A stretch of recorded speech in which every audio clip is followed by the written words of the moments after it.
What is up, guys? Top Deck Tommy here, and today I have a deck profile for you guys. I have been piloting Unchained, and this Friday I went undefeated at my locals. Went against some of the better meta contending decks, like Rescue Age, Dragon Link, and what was the other one? I'm putting two together. Kashtira. I forgot about that. So yeah, I also went against decks like Purely, things like that. So it's pretty decent. I was able to hold my own, especially a deck like this. I think it really comes down to a lot of pilot skills. So that is one of the crucial key components to piloting this deck. It's not just like stack whatever you see on the internet, in my opinion at least, and you're gonna get an auto win. This takes a lot of pilot skills, in my opinion, in order for you to actually be able to pop off, have some good effects, and be able to really control the matchup against whatever it is that you're going through. Okay, so without further ado, please like, subscribe, and leave a comment down below if you guys like this deck profile and if there's anything else you want me to cover. And of course, everyone in the community is talking about an anti-nib combo, but nobody's showing it. They're gatekeeping it, so to speak. So I'm gonna just show you more or less what my opinion was and what I think the anti-nib combo is, because I was doing it throughout my matchups. Yes, on yesterday, yes, on Friday, and literally they would nib me, and I'll just okay, negate it. And they wouldn't even be able to clear my board at all. So starting off with the hand, of course, you get the 3 tour guide, 1 Rhino Warrior, beautiful package. You got 3 Aruha standard, 3 red dog, 1 blue dog. These are your standard ratios that you're gonna see with almost every deck profile. You got the 1 white, 1 purple, you got 1 Unchained, 1 Disaster, and I am running the DDD package, so I am running 1 Vice King Requiem. Okay, so this is where it starts to be a little bit different, but this is more to my play style. 3 Pot of Prosperities, we need the consistency. 3 Rotos for the deck, Abomination's Prison, broken. 3 Dark Contracts with the gates as well, in order for you to do your DDD combo.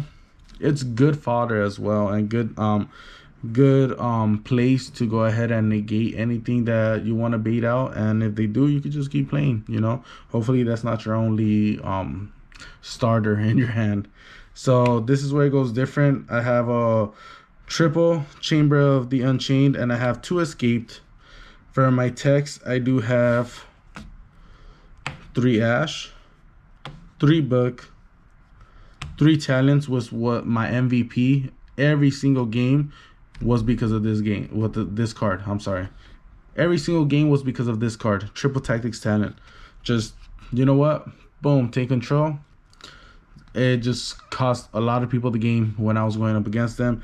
And my personal favorite right now that I've been playtesting, that everyone's wondering what I'm playtesting and why I'm not giving it out, is because I just wanted to make sure that this is something that could be viable. Shout out to my boy Armando. He's the one that told me about this, because I kept telling him, like, dude, I lock myself into fiends. I can't really have too much different type of text, and Archfiend Eccentric is a fiend, so that was able to help me out a lot in my matches, and it was able to get some type of disruption if I had to go second.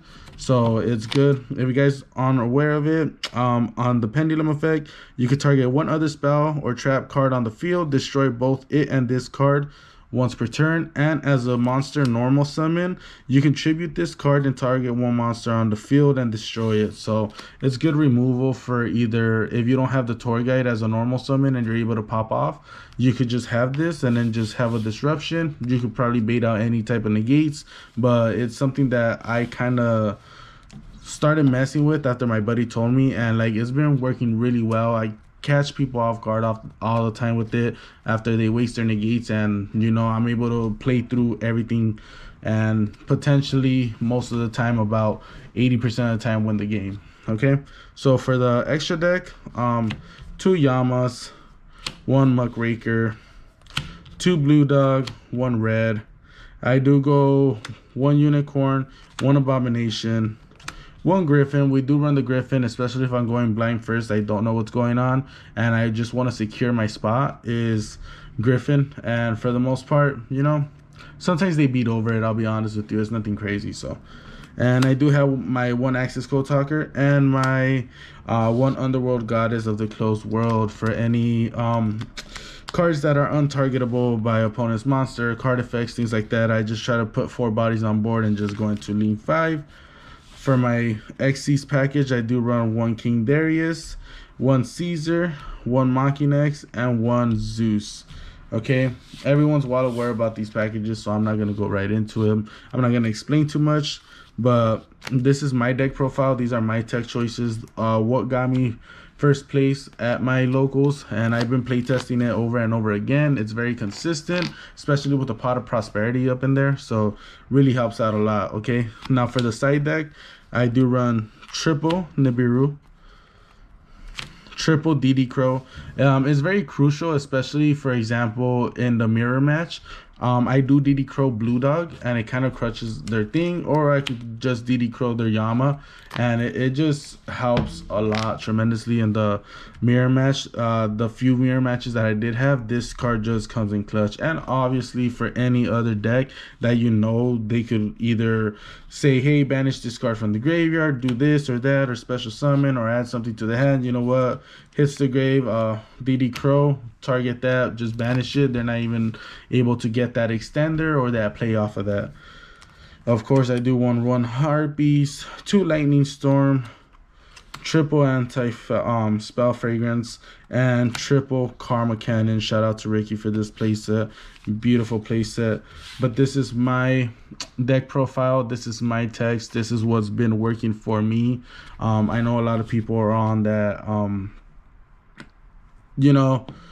pack and cotton deck, which is beautiful, that DDD. I mean, even I'm using it myself, but I wanted to do something more unique, something that has to do with like my play style. What can I do? How can I surprise my opponent? And like I said, that Archfiend Eccentric really works wonders for me. So let me go ahead and go into 2 combos to let you know what it is that I do with my deck and my thought process behind it, and let's jump right into it, guys. All right, guys, so for the first combo, I had Abominable Chamber of the Unchained, Shavara, and I had a Dark Contract with the Gate, guys. Okay, so this was off the wrap, and I had 2 other ones. I can't quite remember what they were. So the play just went very simple. Honestly, it was very simple. I activate Dark Contract, go ahead and search the Vice King Requiem. I activated effect to pop.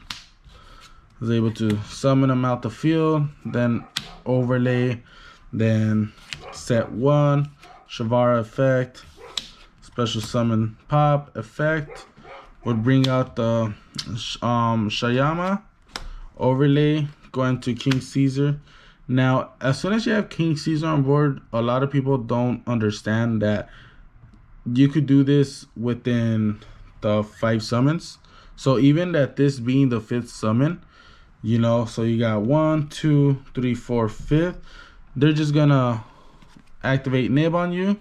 You just detach 1 effect. You're gonna want to go. You set your escape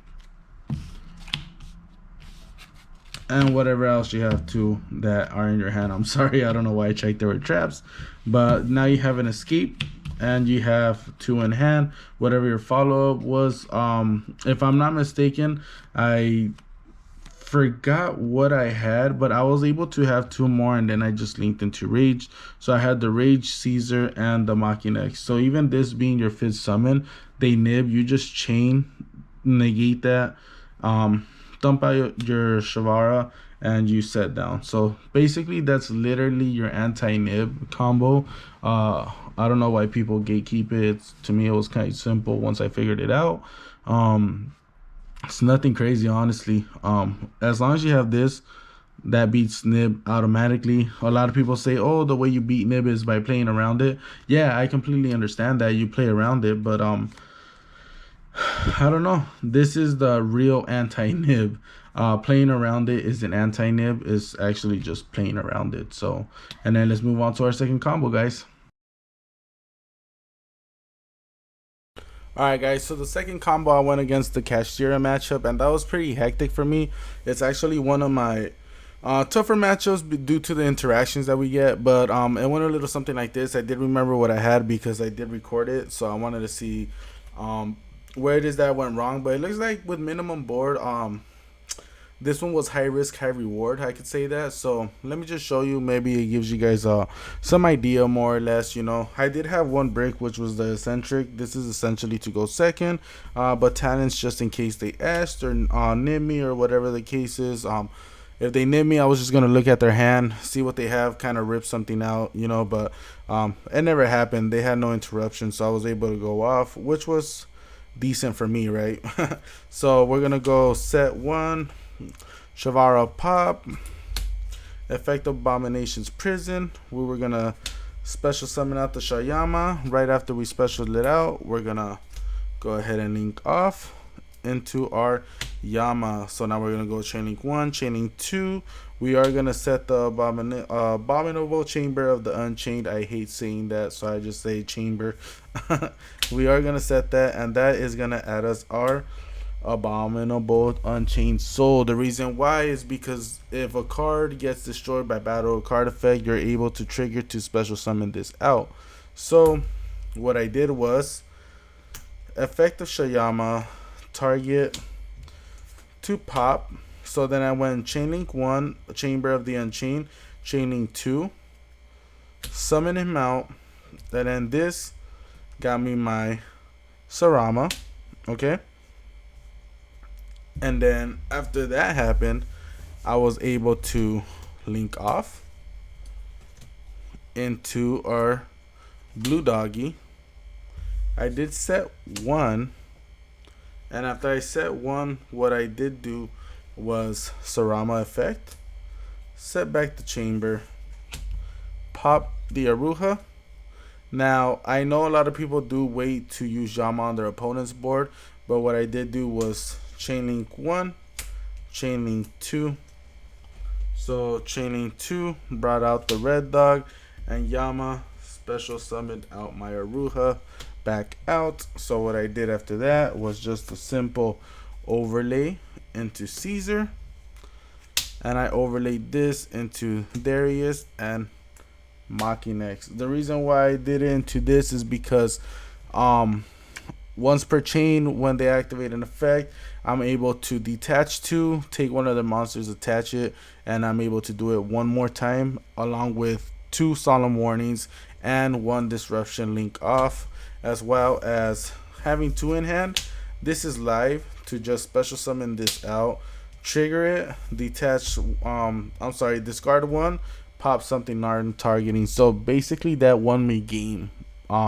Within their turn, they just realized how much gas I had, and it was game, guys. So I was glad I was able to pull this off. I did remember the combo, especially because I did have the video, and I thought it was very unique, very cool, man, actually, because like as I play, I do look at different lines, or what can I do, how can I bring maximum disruption out, things like that. So a little bit unorthodox, but I'd rather be unorthodox than surprise my opponent than just get basic combo lines and then just be very predictable. Because right now, Unchained, the way it's been topping, guys, I could tell you right now, everyone knows your move. Everyone's studying that. Everyone knows what to side against you now.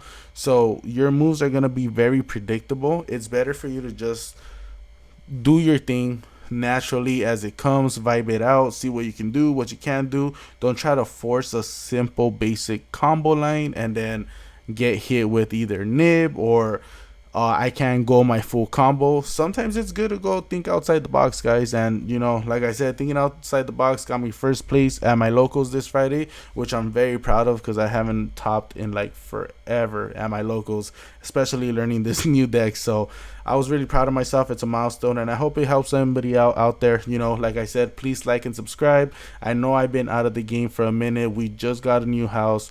We just moved. I just had my setup. So you know what it is, guys. More videos. Yeah, well, more videos to come just for you guys, man. Love y'all. Top Deck Tommy, I'm out.